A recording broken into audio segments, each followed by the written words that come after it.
Ladies and gentlemen, welcome to the Second Gulf Studies Symposium, a collaborative program between the Gulf International Forum and the Center for Contemporary Arab Studies at Georgetown University.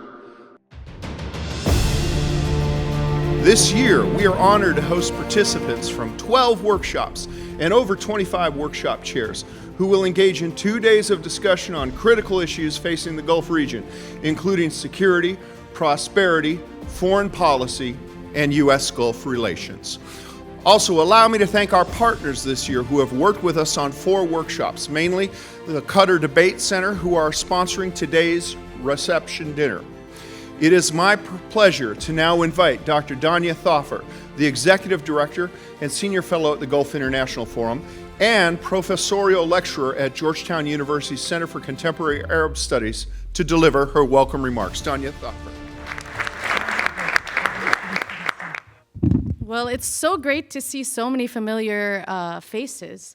On behalf of Gulf International Forum and the Center of Contemporary Arab Studies here at Georgetown University, we are delighted to welcome you distinguished guests, scholars, researchers, and practitioners to the Second Gulf Studies Symposium. We are especially honored to welcome His Excellency Jasem Al Budaiwi, Secretary General of the Gulf Cooperation Council countries. Also, we're happy to welcome Dr. David Fisher, Deputy Assistant Secretary for Arabian Peninsula Affairs at the State Department, along with the esteemed ambassadors, ministers, and congressional guests and members of the policymaking community. A very welcome to all of you as well, our academic community, including our workshop chairs, and the many distinguished presenters joining us from around the world. This year's symposium features over 200 scholarly papers, and they represent scholars from 25 different countries across 6 continents. And we are proud to present 12 interdisciplinary workshops that will produce book publications and journal articles addressing a wide range of pressing issues, from diplomacy to public opinion and foreign policy, to energy transition, emerging technologies, and many others. Your presence here affirms the Gulf region's growing global influence and the critical role that this forum plays in shaping these important discourses about the region. The core mission of the Gulf Studies Symposium is to advance a rigorous scholarship and thoughtful analysis of the Gulf. We aim to spark meaningful dialogue and inspire contributions that enrich both academic inquiry and policy understanding of this vital region. We believe that the Gulf research must be grounded in interdisciplinary collaboration, empirical inquiry, and inclusive engagement.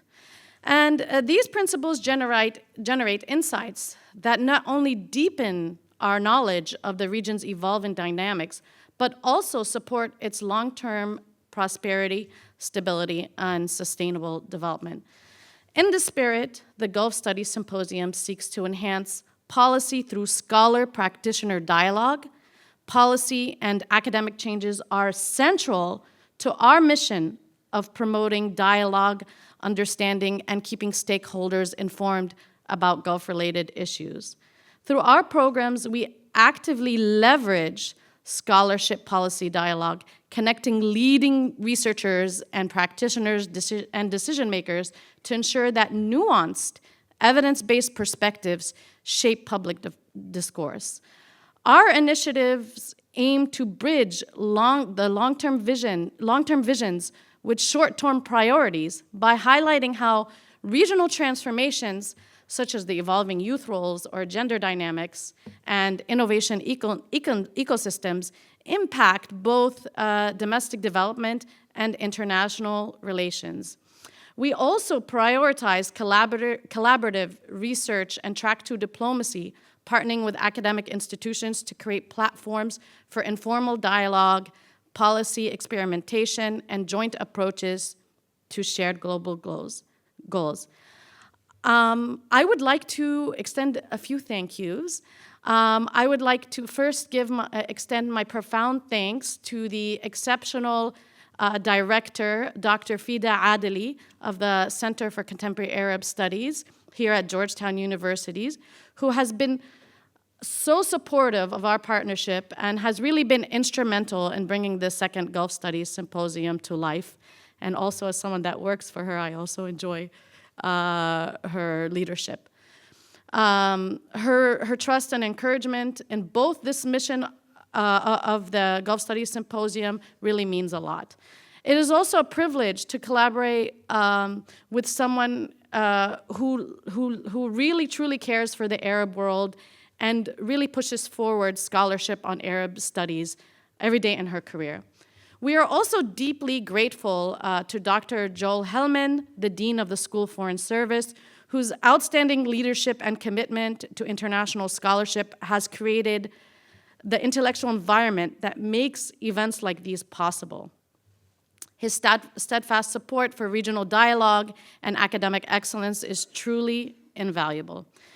I would be remiss if I did not thank our contributing partners. This year, we're honored to have select workshops and elements of our program co-sponsored by respected institutions, including the Arab Center for Research and Policy, the Middle East Council on Global Affairs, Kuwait University's Center for Gulf and Arabian Peninsula Studies, Hamad bin Khalifa University, the Gulf Studies Center at Qatar, and the Journal of Arabian Studies, and last but not least, the Qatar Debate Center. We truly appreciate your generous support and the shared commitment of all of our partners in advancing scholarship and dialogue. Finally, I would be remiss if I did not thank the exceptional individuals who made this symposium possible. I would like to bring attention to Anas Al-Qaed, who is the brains behind this whole program, Matthew Levy, who's on his team, and Hans Fay, and the rest of our team for their tireless efforts, professionalism, and unwavering commitment to excellence. We are greatly grateful for your efforts. On that note, as scholars, we're not only observers of Gulf affairs, but contributors to the future they shape. And it is our sincere hope that the Gulf Studies Symposium serves as a platform for meaningful exchange, creative problem solving, and collaborative visioning. Once again, welcome to the Gulf Studies Symposium. We look forward to the rich conversation and collaborations ahead. Now we'd like to invite Dr. Adely to make remarks.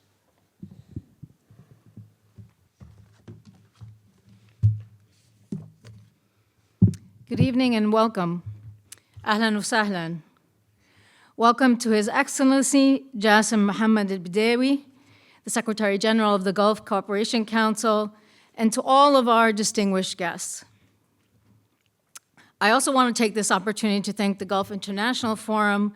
I'm really humbled by your words, Dr. Dania Thafer, but I want to thank the Gulf International Forum, Dr. Dania Thafer, and Anas Al-Qaed for their tremendous leadership in bringing this symposium to Georgetown for the second year in a row. And also a thanks to my team at the Center for Contemporary Arab Studies, especially Coco Tate, our events and program manager, and the many student volunteers who you will see over the next 2 days facilitating your experience in the coming days. So my name is Fida Adely, and I am the director of the Center for Contemporary Arab Studies and the Clovis and Hala Salam Maqsood Chair in Arab Studies. Our center was established nearly 50 years ago. It was founded as a center for the study of the Arab world. Soon after the center was established, Georgetown also inaugurated a master's in Arab studies. And in choosing to define themselves as a center and a program focused on the Arab world, our predecessors explicitly rejected other spatial and political categories imposed upon the region and chose to uplift a particular Arab regional identity and political project. The center's founders sought to build a hub for teaching and learning about the Arab world that focused on contemporary issues, that was interdisciplinary, and that would center the perspectives of people in the region. It continues to do this work today, and inshallah will continue to do it. It has been doing this work for nearly half a century through teaching, public engagement, research, and knowledge production. And from the beginning, the Arab Gulf region has been central and partners in the Arab Gulf region were instrumental to the establishment of the center. And research, teaching, and education about the Arab Gulf has been central to our mission. So if you humor me a bit, I want to go a little bit through this history. As we're about to celebrate our 50th anniversary, we've been looking back quite a bit. So the center was founded in 1975, and many of our key partners in making this happen, again, were in the Arab Gulf: government officials, business people, scholars, teachers. Within the first decade, the generous support from many in the region enabled CCIS, the Center for Contemporary Arab Studies, to establish chairs in politics, economics, history, Arabic language, and culture. For example, in 1979, CCS inaugurated the Saif Ghabash Chair in Arab Studies, which was first held by Professor Michael Hudson and is today held by Professor Marwa Dawoodi. The Sultanate of Oman Chair in Literature and Culture was inaugurated in 1981. The first chair holder was Professor Irfan Shahid. Today it is held by Professor Rochelle Davis. The Sheikh Sabah Salam al-Sabah Chair in Political Economy was held by Professor Hanna Batatu from 1982 to 1994. The chair is currently held by Professor Joseph Sassoon. In 2004, in a partnership with the Qatari Embassy here in DC, we also inaugurated a Qatar postdoc fellowship. The fellowship supports recent graduates working on Arab studies. And through this partnership, we have supported over 15 young scholars in launching their careers, many of whom are now leaders in Middle East studies and Arab studies. Our first Qatar postdoctoral fellow was Dr. Kristen Smith Diwan, senior resident scholar at the Arab Gulf States Institute.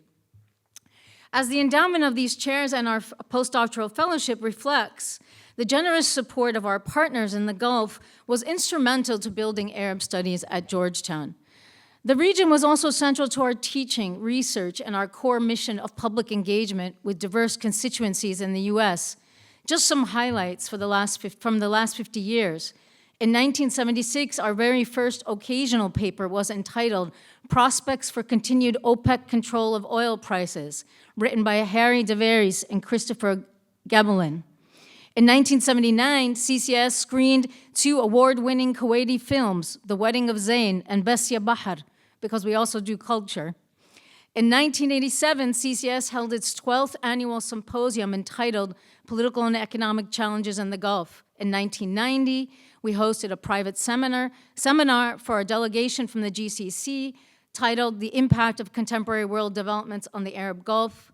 In 2015, our 40th symposium was entitled An Energy Revolution, Political Ecologies of Shale Oil in the Middle East, US, and China. And in 2019, CCS organized a panel, The Past is Easier to Predict Than the Future, Rethinking US Gulf Relations, featuring our own Prince Turki Al-Faisal, a GU alum and a member of the CCS board. These are but a few examples of a long history of engagements, research, teaching, and learning. This joint symposium is in keeping with this long tradition of collaboration, and the breadth of research and topics on the program for the next 2 days is really remarkable. And it is our distinct honor to welcome you all here today and to co-host this symposium. Thank you.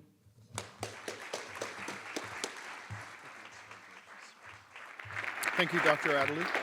It is now my honor to welcome Dr. Joel Hellman, Dean of the Walsh School of Foreign Service at Georgetown University. Dr. Hellman assumed this role in July 2015 after a distinguished 25-year career working on complex global issues related to governance, conflict, and the political economy of development. Dr. Hellman, please.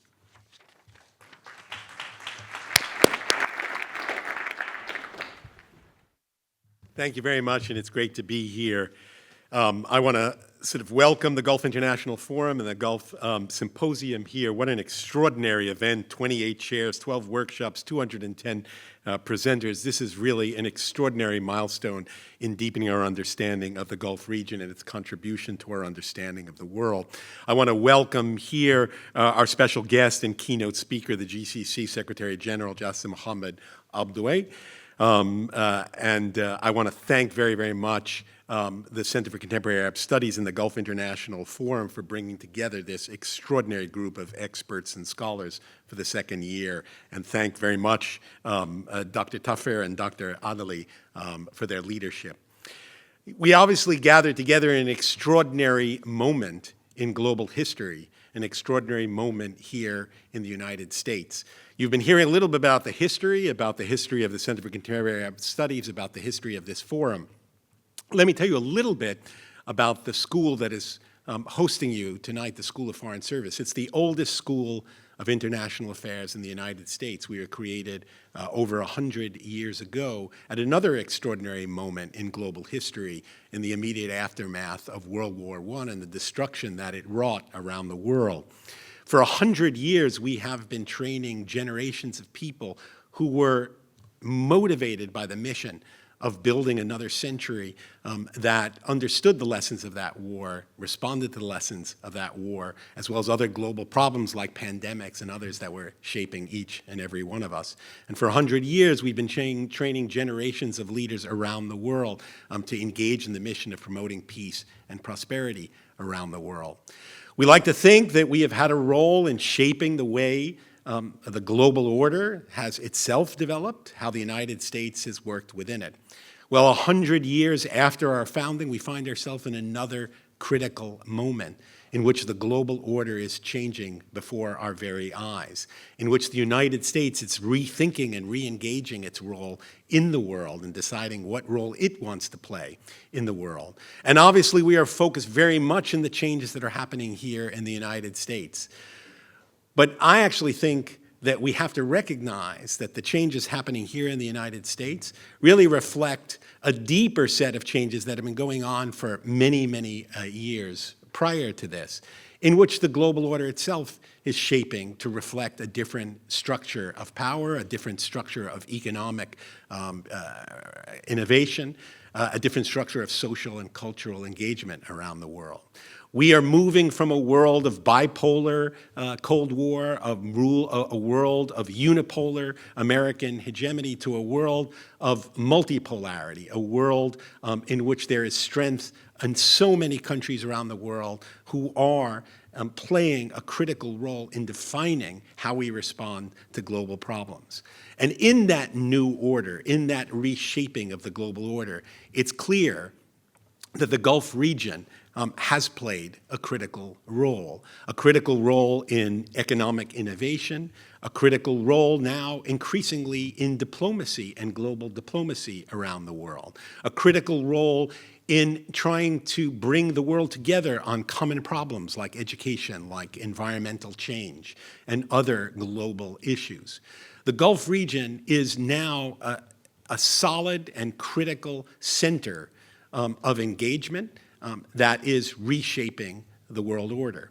And it is, as a result, as a school like ours that is thinking not only about the past 100 years, but the future of the next 100 years, we think it's absolutely critical that we deepen our understanding, we deepen our engagement with all the sources of change, all the dynamism, all the evolution that is occurring around the world. And the Gulf is central to that.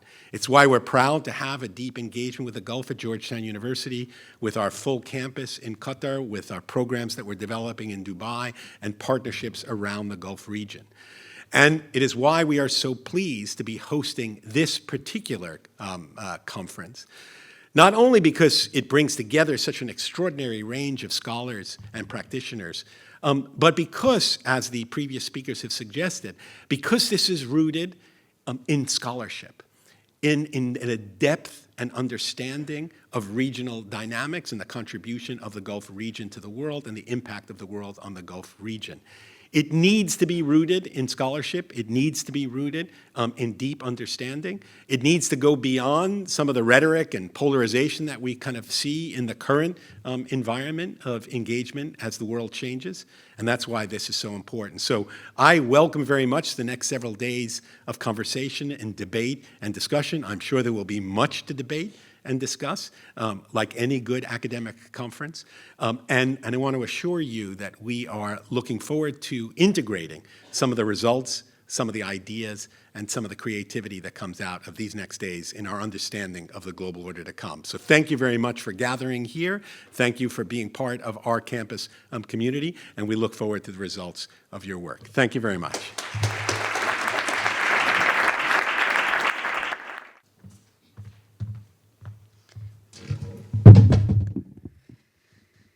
So it is my distinct pleasure to welcome His Excellency Jasem Mohammed Al Budaiwi, Secretary General of the Gulf Cooperation Council country, to this year's Gulf Studies Symposium.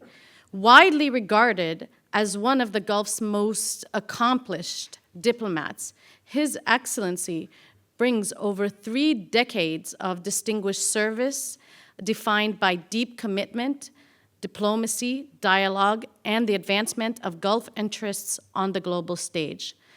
Before assuming leadership of the GCC, he held some of Kuwait's most senior diplomatic posts, including ambassador to the United States, head of the mission to the European Mission, permanent representative to NATO, and ambassador to Belgium and South Korea, okay. Because there's a North one. So his career has taken him from Seoul to Washington to Brussels, Vienna, and Tokyo, placing him at the center of global diplomacy. His Excellency Al Budaiwi has represented Kuwait in the world's most critical forums, from the United Nations and NATO to high-level initiatives of Afghanistan, Yemen, Syria, and broader humanitarian and regional security issues. He played a key role in shaping trade diplomacy, including negotiations for the U.S.-Kuwait Trade and Investment Framework Agreement, and has been recognized with international honors, including the Excellence Award from the Asian Society Korea Center and the Best Ambassador Award from the Korean Parliament. A graduate of both the University of Utah and of Oxford University, His Excellency Al Budaiwi brings a rare combination of academic insight and diplomatic leadership. We are truly honored to welcome him today as a visionary leader whose career exemplifies the highest ideals of Gulf diplomacy and international engagement. Your Excellency.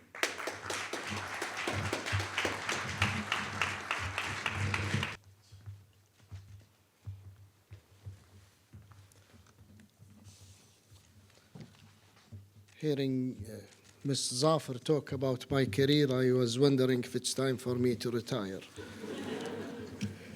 Bismillah ar-Rahman ar-Rahim, Your Excellencies, distinguished guests, esteemed faculty, students, dear friends and colleagues. Assalamu alaikum wa rahmatullahi wa barakatuh. Good evening. It is both a privilege and a pleasure to address you today at Georgetown University, an institution that commands global respect for its pursuit of knowledge, rigorous inquiry, and dedication to fostering dialogue across cultures and continent. I extend my heartfelt appreciation to the Gulf International Forum and the Center for Contemporary Art Studies, as well as all these who work hard to organize this very important gathering. Your efforts to bring together thinkers, leaders, and future change makers are deeply commendable. Tonight's occasion is especially meaningful, as I am honored to be the first Gulf official to speak at this forum since the beginning of the new U.S. administration. In many ways, it is a symbolic moment on that I hope will mark the beginning of a new chapter of engagement and useful dialogue between the United States and the Gulf. I will start my speech with a personal reflection. Before turning to matters of policy, allow me to share a personal note. My journey with the United States is one that spans many years and multiple roles since 1986. I have come to know this country as a student, as a diplomat, and as an ambassador. As a student, I arrived here very young, with many hair, wide-eyed, and full of hope. I was deeply inspired by the American ideals of liberty, opportunity, and innovation. I came to understand that education in the U.S. is not merely about academic achievement. It is about cultivating leadership, vision, and a sense of global citizenship. From the corridors of Washington, D.C., to the mountains of Salt Lake City, where I was warmly welcomed by friends in Utah, I experienced the nation that shaped my worldview and nourished lasting friendship. As a diplomat, I worked closely with American counterparts to address complex issues spanning politics, security, economics, education, and cultural cooperation.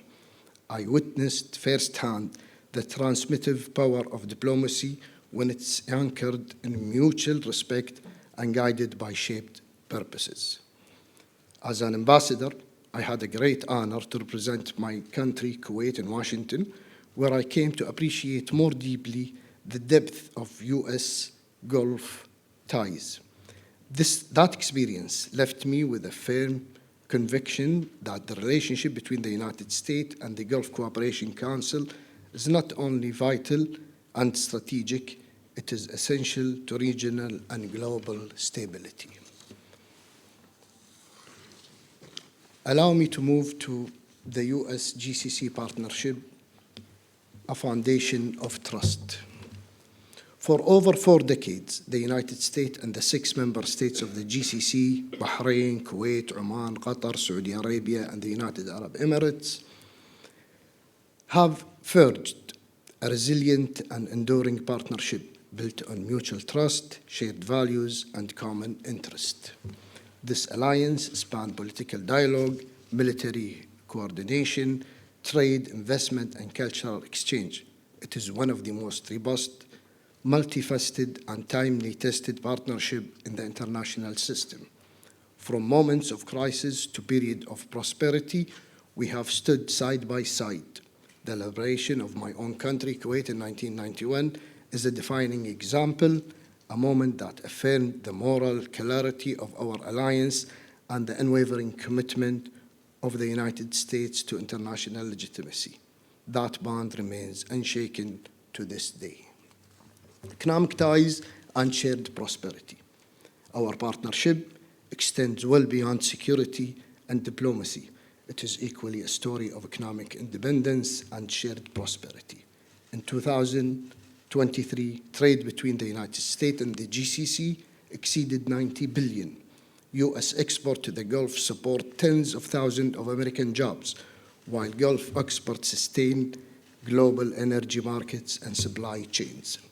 Gulf investment in the United States are deeply and diverse, while U.S. businesses are increasingly present across the Gulf markets, from Silicon Valley startups to Wall Street financial institutions, from energy innovation to healthcare to economic ties between us are dynamic and growing.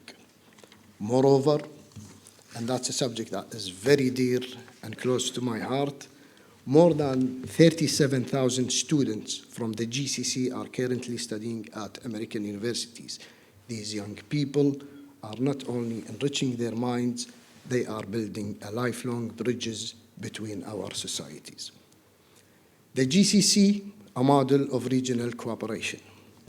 It is a deep source of pride for me to represent the Gulf Cooperation Council, a regional bloc that has emerged as a model of integration, resilience, and forward-thinking leadership.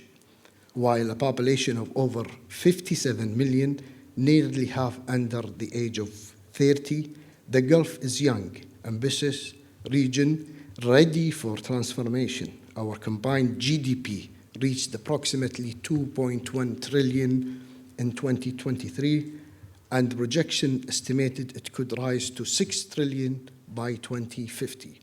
The sovereign wealth funds of our member states are collectively manage more than 2.3 trillion, about a third of global total, while our foreign reserve surpasses 700 billion. These resources are being channeled not only into dynamic development, but also global investment, sustainable growth, and technological advancement. While we remain global leaders in oil and gas, our collective vision goes beyond hydrocarbons. We are investing in clean energy, artificial intelligence, digital economies, and space exploration. Our diversification strategies are bold, our ambitions are global, and our commitment to long-term sustainability is unwavering. A region of challenges and responsibility. The Middle East remains a region beset by enduring crises, the humanitarian tragedy in Gaza, instability in Syria, Lebanon, Yemen, and the Horn of Africa, including Sudan, Libya, and Somalia. But let me be clear, the Gulf is not a passive observer. We are active participants in shaping solutions, building peace, and extending humanitarian assistance. Qatar continues to play an essential role in facilitating ceasefire and humanitarian access in Gaza, efforts that have saved lives and earned global recognition. Saudi Arabia has convicted high-level dialogue in the war in Ukraine and championed initiative for a two-state solution in the Middle East. The United Arab Emirates has facilitated humanitarian missions and hosted major international gatherings, including COP28 Climate Summit, reinforcing its dedication to diplomacy and multilateralism. The Sultanate of Oman has long acted as a trusted channel between Washington and Tehran, promoting de-escalation and dialogue.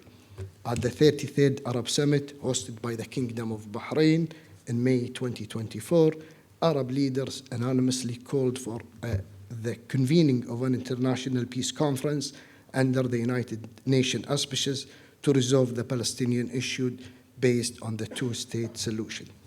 And in November 2024, the State of Kuwait hosted the fourth high-level conference on enhancing international cooperation in counterterrorism and building resilient border security mechanism, part of the Dushanbe process. These efforts, above mentioned, reflect a broader reality. The GCC is not only securing its neighborhood, we are helping to shape global diplomacy. A shared vision for the future. Looking ahead, the GCC and the United States share common vision, one of innovation, sustainability, and opportunity.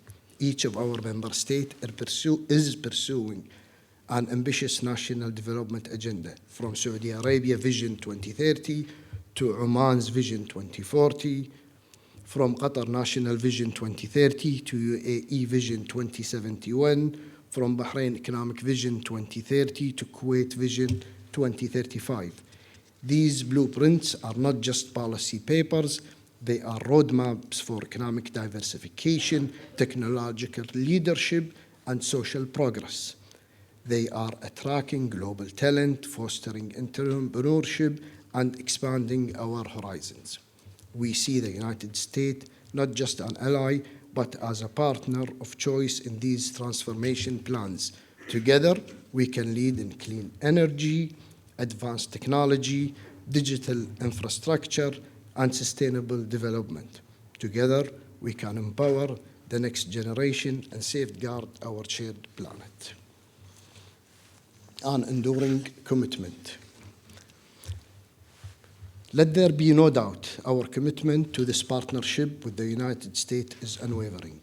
Across the GCC, at the highest level of leadership, there is a strong and sincere will to deepen cooperation with the United States in bilateral and multilateral fora, in government and in the private sector, in matters strategic and human. We know, too, that the United States remains committed. This is not just diplomacy, it's a shared destiny. And in conclusion, ladies and gentlemen, the partnership between the Gulf and the United States is more than a set of agreements. It's a bond anchored in values, fortified by experience, and guided by common purposes. From the lecture halls of Georgetown to the decision rooms of Riyadh, from humanitarian corridor in Gaza to joint mission in outer space, the Gulf and the United States stand together, not out of convenience, but out of conviction. Let us move forward, hand in hand, heart to heart, and mind to mind. Let us show the world what it truly means to be partners in peace, in progress, and in promise. Thank you very much. In recognition of his extraordinary service to global diplomacy and steadfast commitment to the advancement of Gulf studies, it is my profound honor to present His Excellency with this gift. It's a golden dowel, emblematic of the Gulf's enduring spirit of exploration, exchange, and resilience. His Excellency's career is a testament to principled leadership, strategic vision, and a tireless dedication to building bridges and understanding the Gulf. Thank you. So here you go, Thank Your you. Excellency. Thank you. It's really beautiful. Thank you so much. Thank you.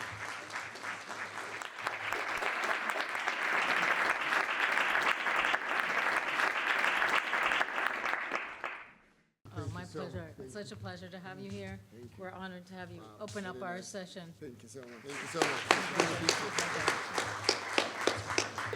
What do you know? All right, what do you know?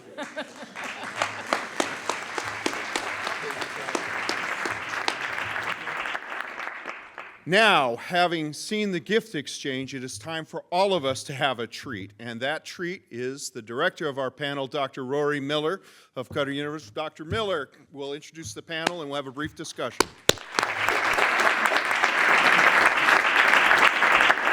So I'm here tonight to moderate this introductory panel with this distinguished audience.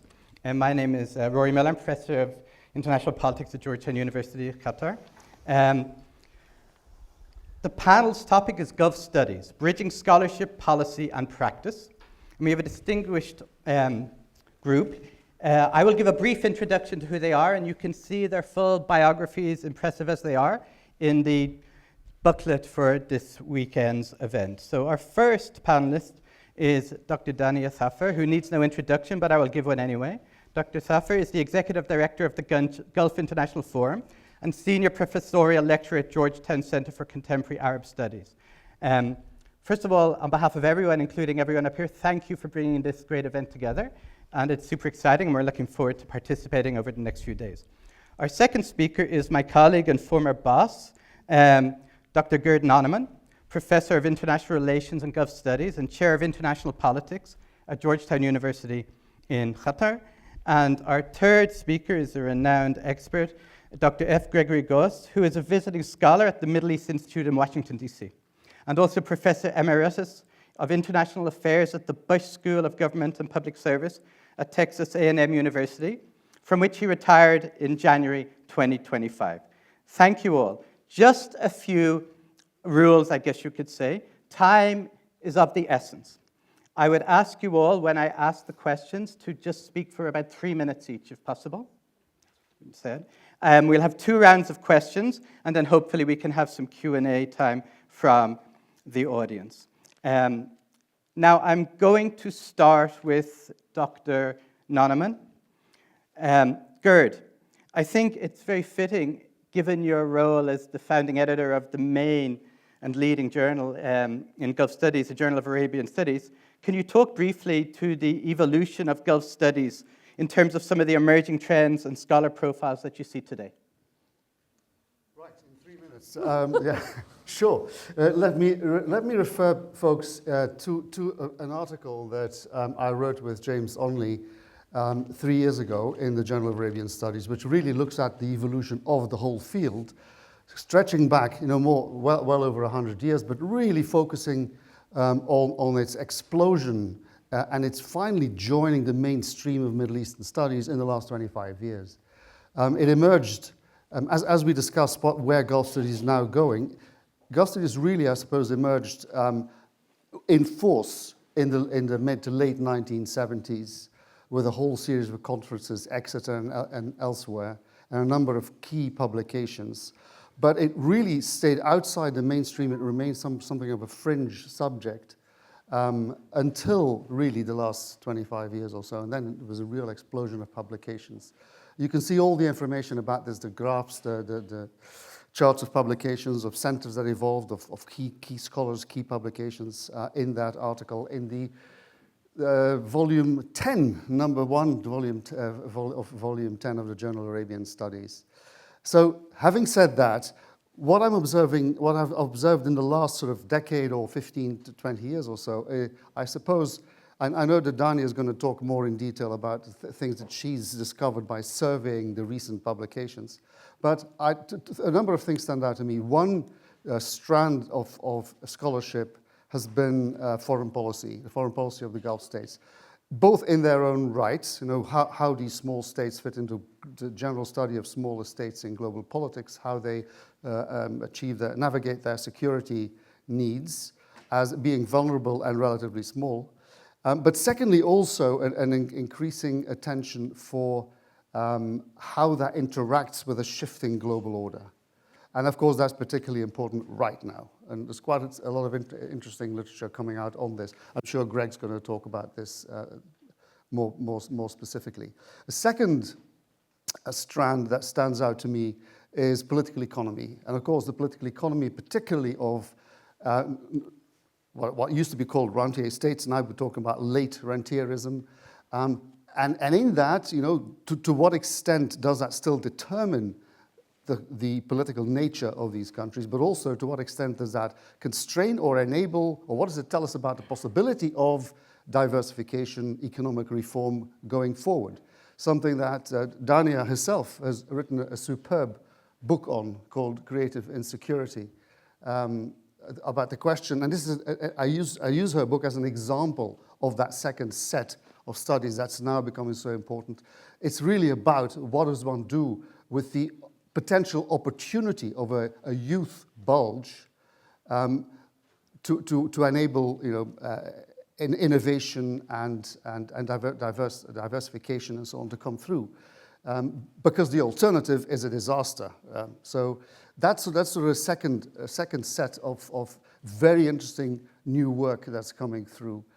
A third set is really about the sociocultural aspects of life in the Gulf, and of course that's connected to this political economy question. Studies on the role of women and young people is really coming out in much greater numbers and quality. And also associated with that, studies of heritage, of tourism development, the potential of tourism development. In the next issue of the journal, incidentally, you'll find a special section precisely on that subject. So those are very interesting strands of new work that are coming out. I should also, though, say that it's not all about what's happening now and what's going to happen in the future and what might inform policy. Historical research also remains crucially important, not just to understand what's happening now and in the future, but in its own right. And there's some very interesting work that's been coming out, including about such things as the fact that the cosmopolitanism, the historical cosmopolitanism of the Gulf region, that's not just the GCC, right? It's the connection of what is now called the GCC with the rest of the Gulf region and beyond the Indian Ocean.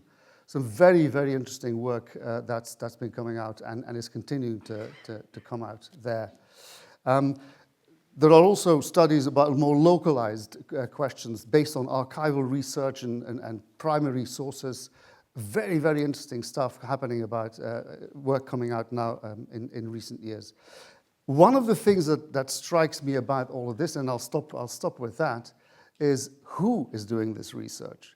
One of the things that struck me over the last 10 years or so, or 15 years, and right now, is a lot of the scholarship is now emerging from within the Gulf, and that's absolutely crucial. People based in the Gulf, or indeed Gulf nationals. The second point is that increasing numbers of those scholars are young scholars. And the third point is increasing numbers of those young scholars are women scholars. So this is something that's been striking me. It's not a scientific study that I've conducted on this, but as somebody who kind of surveys the field, and has been, I suppose, doing so since I wrote my second master's dissertation on Gulf integration back in the year the GCC was founded. So that's about 44 years now. That's the impression I'm now getting. So that's a hopeful impression. Thank you so much. Dr. Thafer, as someone who works at the nexus of scholarship and academia and the policy world, what do you think are the most significant recent developments in Gulf studies? And in what ways are these scholarly insights able to bridge academic research with practical policy initiatives in the region? So Is my microphone on? I can hear you. Okay, good. Well, I decided over the weekend to answer this question, and then I ended up going into 500 research studies on the Gulf and looked at studies from 1971 to 2024. And I found some trends, and actually, Gerd, you mentioned a lot of these trends in your remarks.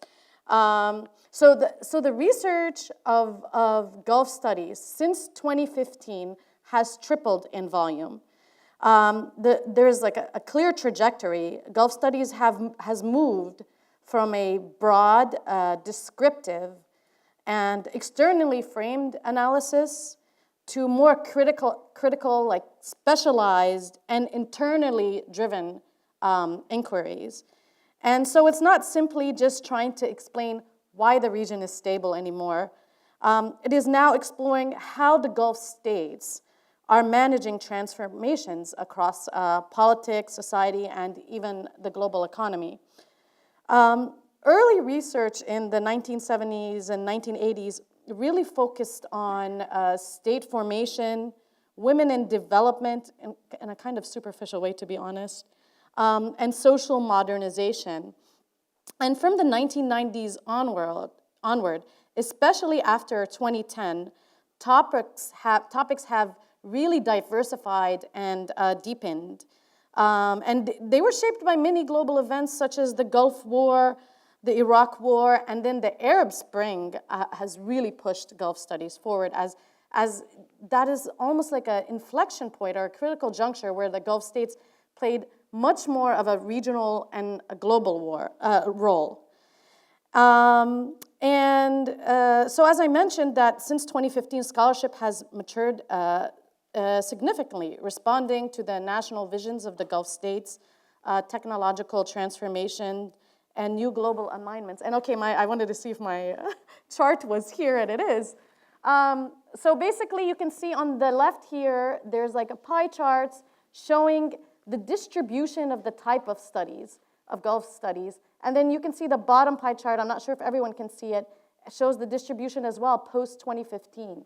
What you will notice in after 2015 that there's much more of a rich scholarship, and it's spread out across the different areas. So it wasn't just focusing on, for example, political governments or just regional relations. And I think that's something to acknowledge. The largest area of growth in Gulf studies focuses on social dynamics. So we're talking about identity, gender, and inclusion. And this probably also corresponds with what you said about Gulf studies, Gerd. So now scholars are examining questions like, how does globalization, media, or digital change, how is that affecting identity? How is it affecting labor? How is it affecting belonging? And I will say, for gender and women's studies, as you mentioned, has more than tripled since 2015. Culture and society also almost the same. National identity and nationalism almost tripled. And so we have workshops that are exploring these kind of questions here at the symposium, looking at how urban design and education or cultural production reflect power and hierarchy. The other area that's really important is looking at economic visions of the Gulf.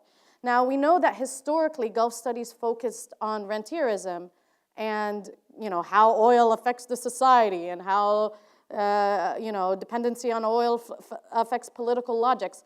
But that has really changed. Although rentierism still is engaged, I would say still there's a 200% growth in rentierism scholarship, but more critical about the core tenets of rentierism.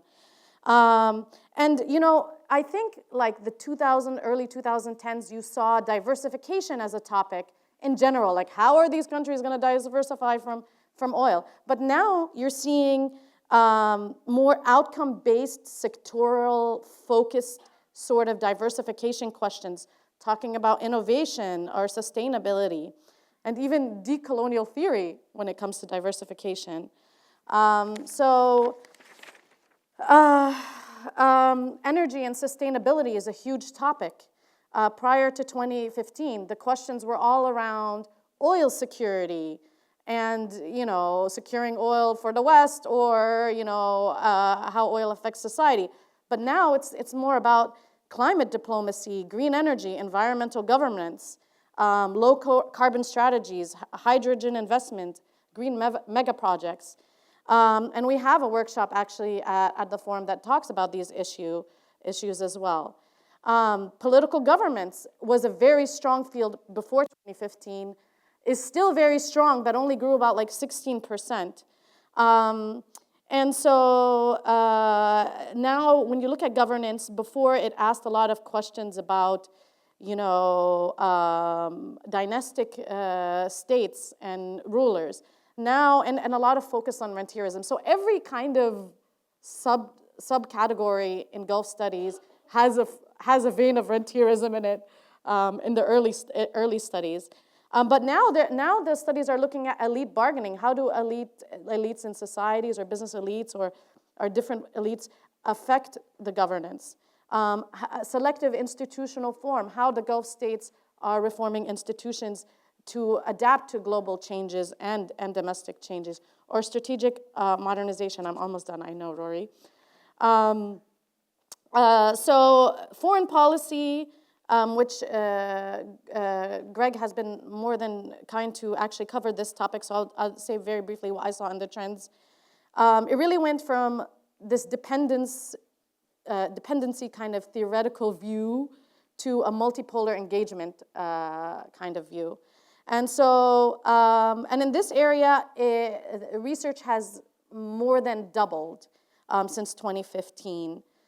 And so, recent Gulf studies research reflects great policy depth and engages with intersectionality, inclusivity, and emphasizes the rethinking of governments, and highlights the region's global positioning as active players in climate, technology, and diplomacy. And so it's really, the scholarship now is really about managing change, not just explaining it. And as the Gulf continues to evolve, so must our scholarship. And I think it's really important to bridge theory, policy, and practice. Thank you so much. Thank you so much. Dr. Gause, you've written extensively in your career on political development and foreign policy strategies in and of the Gulf states.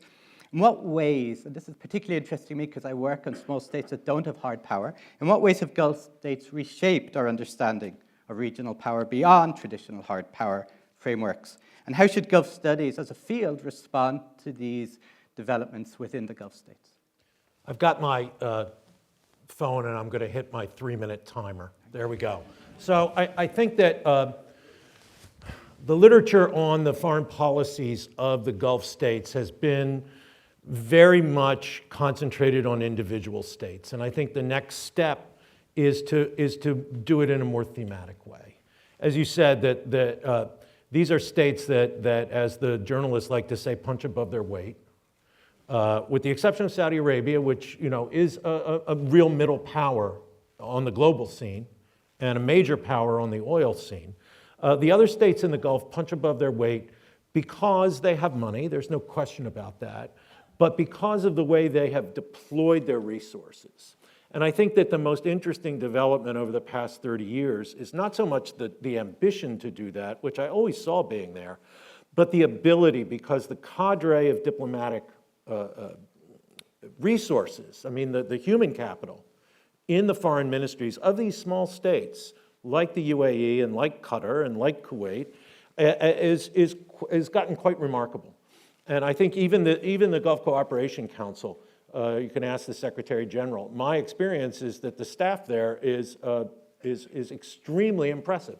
Somewhat underworked, Mr. Secretary General, but extremely impressive. And in that sense, I think that there is, I don't like the term soft power, but I'll use it because everybody does. I think that there's a projection of this soft power that is fundamentally based on the place of these countries in the global economy, but also has an important follow-up role now that can be more effective because I think the human capital has been developed. Look, they punch above their weight because people care about them because they're rich. and because they have resources that people want.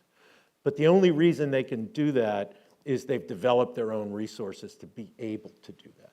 Thank you so much. Okay. Less than 3 minutes. Very impressive. Yeah. Just pass your phone down there to Gerd now if you can. Just kidding. All right. I'll time you.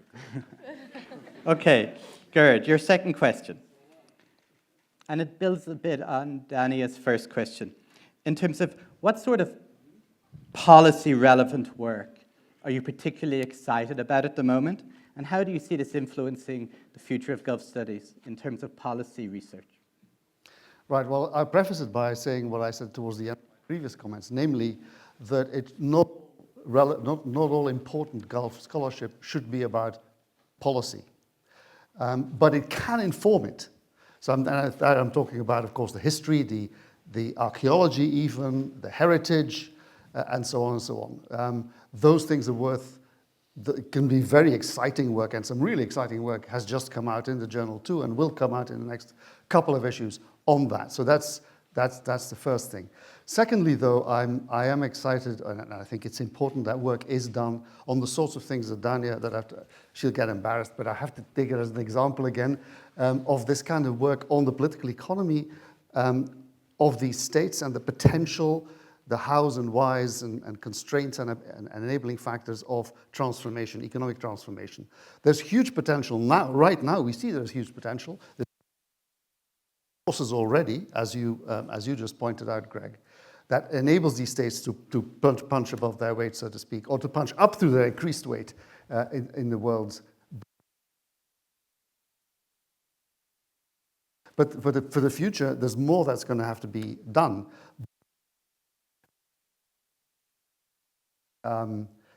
Economy is sustainable for decades. I think it's thinking. Talking too long. There you go. But also to service the new generations that are coming along and those generations that are coming after them. So that's the kind of work that, and a lot more will be done on.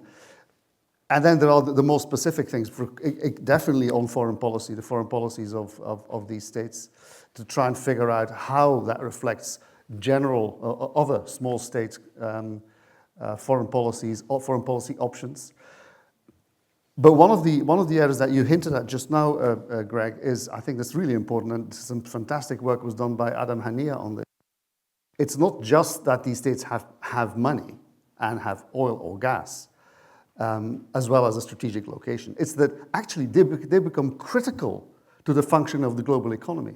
They've actually been completely integrated with how the global economy now works, indeed, how the US economy, in a sense, has been able to work. So they become an integral part of that. And that and improving further, developing our understanding of that aspect, I think, is also going to be really important. Finally, questions of migration and youth. As I said, already important work has been done, but that's something that we can't escape and that needs to be developed further. And that will be developed by people from within the Gulf, including, as I said, young Gulf-based scholars. Thank you so much. Very interesting. Dania, just for your second question, I think this builds on what Dean Hellman was talking about in his brief introduction. Like, how now do you see in the world we live in, Gulf studies informing our understanding of US Gulf relations today? And in what ways can this dialogue between scholarship and practice enhance policy making on both sides, in a way what the Secretary General was talking about too? Thank you, Rory, for the question. So, I mean, I personally think that U.S. Gulf relations are kind of at a pivotal crossroad. I think for decades, U.S. policy has been overly anchored in realist assumptions. I think the partnership was defined by a simple yet powerful set of interests, and I don't think, maybe you cannot change U.S. interests in some ways, but I think the approach could change. I know conversations here in Washington, D.C., always revolve around hydrocarbons, military presence, threat deterrence. and arms sales and normalization and Iran. This is like pretty much, I recycle this conversation on a weekly basis on off-the-record discussions and on-the-record discussions here in Washington. And I think that there needs to be a more dynamic, diversified way of engaging Gulf studies. And Gulf studies provides a powerful lens, really, as the research has evolved over the past decade, that can offer U.S. policymakers opportunities to look at different ways of engaging Gulf policy. And so let me go back to the early 1970s very quickly. 1970s is really when, and earlier around that decade is really when realist and neo-realist frameworks and these threat balancing kind of perspectives developed. That's when the rentier state model developed, or even the dependency theory emerged that Gulf states were dependent on Western countries and therefore are kind of the less powerful actors. And I just want to make something clear that I'm not delusional. The U.S. is still the most powerful actor in the world, and the Gulf states have a really strong relationship with the U.S. So I wouldn't question that. But I think, especially when it started under the Obama administration, when it came to the first JCPOA, in which the Gulf states didn't feel like they were acknowledged in the conversation about the Iran deal, and we can see where it led us today. And at that point, that is when I think the partnership started having some questions about that, security guarantor sort of relationship with the Gulf states. Now, fast forwarding, here we're in a multipolar world, and the Gulf states are now independent, dynamic actors, forging independent alliances with China, Russia, and are increasingly pursuing autonomous and very aggressive foreign policies, and they are, playing a leadership role in the world. And so theoretical frameworks also has shifted with that. So, for example, there's, not to go too much in IR theory because we can talk about it for hours and days, but constructivism, for example, helps explain how Gulf states are constructing their national identity and projecting independence through strategic symbolism. And there's been a lot of work in that area. There's been a lot of work talking about adaptive government and modernizing institutions. And so the Gulf states are not really passive recipients in the international system. They are shaping parts of the global order. And so US policy is really stuck in the past. Despite these changes, I told you about the main themes, and the old formula, I'm kind of think it's breaking down. So, the security relationship, the absence of credible security guarantees, The US swings between, putting threats into the region and then practicing restraint and without explaining where the lines stand on that. And so it has shaken trust for regional players. The generals at the Pentagon will talk about the by, with, and through strategy, in which the U.S. will work through partners to kind of secure the region. And so that has signaled a sign of retrenchment. And now hydrocarbons, for the most part, not all, but flow eastward, not west, so further shifting these priorities. And so there is a tension. Gulf states rely on the U.S. for security, but they're increasingly struggling to align with U.S. on major regional issues. And this creates a strategic contradiction, if you will. They must now navigate carefully, balancing dependency with divergence. And I think that's something really interesting to explore. And I think we need to acknowledge a little bit Gulf resilience and agency when we're talking about policy engagements in the Gulf. So whether Washington or not really says it out loud, I think the U.S.-Gulf relation is in a moment of transition. The U.S. and Gulf find themselves really trapped in transition with unresolved debates about the future of their partnership and the regional order.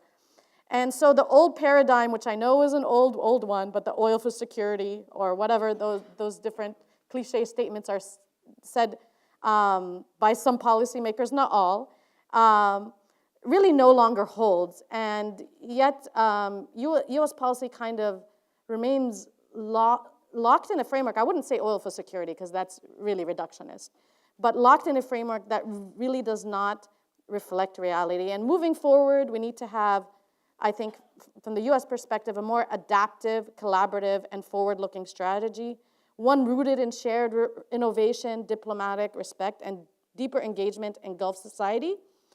And so I think it's really important to leverage scholarship policy dialogue, and I think that would really help policymakers to take their policies towards the Gulf to the next level. Thank you so much. Thank you so much. So for the final question, Dr. Gause, if you can just take your phone out before I ask it. Yeah.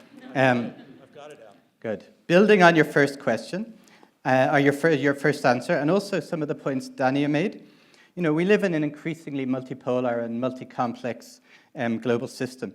And how do you think our Gulf Studies scholars addressing this reality in terms of updating traditional IR paradigms, and what are the implications for policymakers in that regard? I'm a little old-fashioned on this. I actually think the old paradigms are still pretty good. And Dania and I can talk about that in when the conference really gets going tomorrow. But it seems to me that the most unusual period for an international relations scholar looking at the Gulf region has actually been the last 20 years. Because international relations theory has plenty of good theories about bipolarity and multipolarity, but the unipolar world, when we only had one great power, proved to be extremely confusing, because you would assume that the one great power in the world, right, having achieved this enormous enormous position of world dominance, would be a very status quo player. And the United States was anything but a status quo player in the last 20 years in the region, in the Gulf and in the Middle East region as a whole.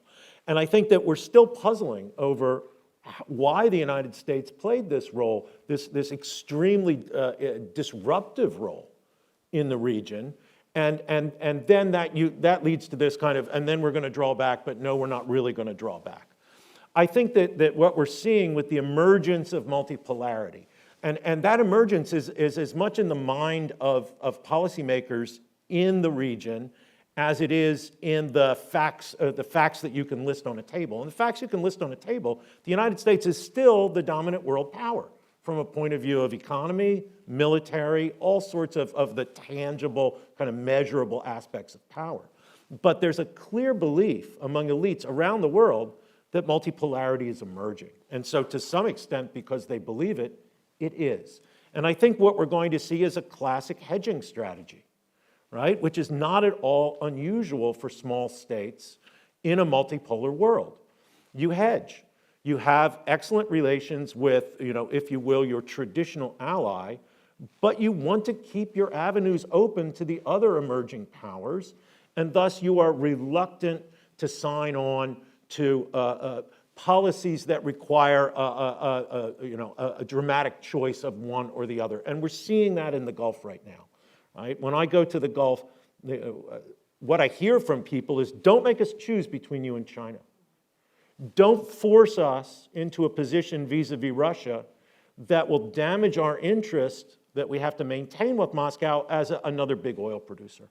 And so in that sense, I think that these hedging strategies are something that most international relations scholars would expect to see in an emerging multipolar world from the Gulf. And I yield back the final 15 seconds of my time. Thank you so much. All right.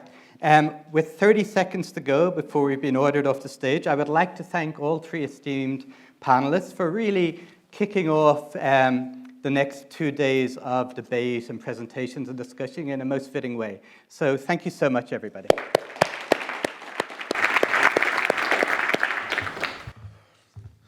And yes, I did bring that to a premature halt. They didn't ask me to do this job because I'm pretty. I'm supposed to keep the clocks running. It's now time to recognize excellence in Gulf scholarship. Please join me in welcoming my friend Dr. Christian Ulrichsen and Dr. Fida Adely to present the 2025 Gulf Studies Award for Best Book, Best Journal Article, and Best Graduate Paper. Dr. Ulrichsen, Dr. Adely.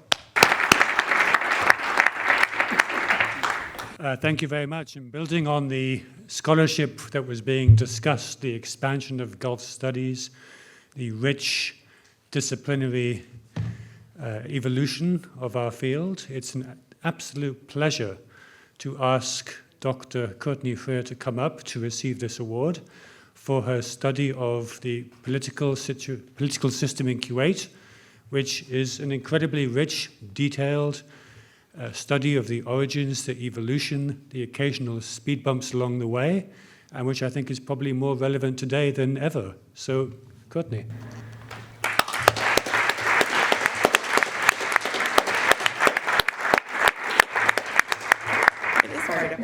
Thank you so much. I have a lot of thank yous, but I'll keep it brief. Thank you to Dr. Dania Thafer and the Gulf International Forum for organizing all of this, and also for organizing the book award. It means quite a lot to me to receive recognition from my peers in Gulf Studies. Some of my mentors and academic idols were on the committee and also are in this room, so it is quite meaningful to me. I also must admit I was a little worried to put out a book entitled "The Resilience of Parliamentary Politics in Kuwait" 4 months before Parliament was dissolved. It's a little bit bad timing. But as we all know in this room, all of us who study Gulf politics know that politics exists outside of parliaments and outside of political institutions, and that we will continue exploring all of that in the next few days and in the coming years. So thank you so much. We are pleased to announce that Dr. Elizabeth Monnier is the 2025 recipient of the Gulf Studies Journal Award article for her outstanding contribution entitled "Religious Tolerance in the Arab Gulf States, Christian Organizations, Soft Power, and the Politics of Sustaining the Family State Beyond the Rentier Model." This is published by Cambridge University Press. Dr. Monnier's article is a compelling examination of the evolving relationship between governments and the Christian organizations in the Gulf. While the political legitimacy of the Gulf states has long been underpinned by their economic strength, her research highlights how these states are increasingly turning to soft power and diplomatic initiatives to sustain resilience and enhance their global standings. And if that language sounds familiar, it's because you've heard it in the panel and pretty much in every speaker who talks about Gulf studies in the last 5 years or so. Dr. Monnier, unfortunately, is on a research visit in Egypt, and she had asked Marlon Brando and George C. Scott to accept the award for her, but they're both dead. So I'm accepting it on her behalf. So let's hear for Dr. Elizabeth Monnier. And then finally, I'd like to ask once again Dr. Fida Adely to present the Graduate Paper Awards. Dr. Adely.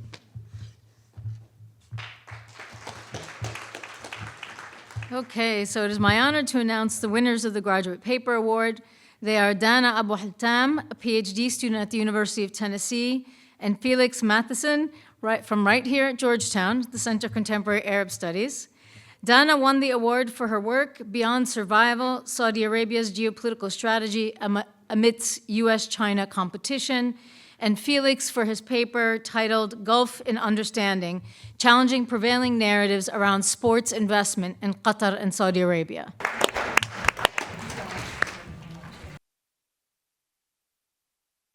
I'll get it right the second time.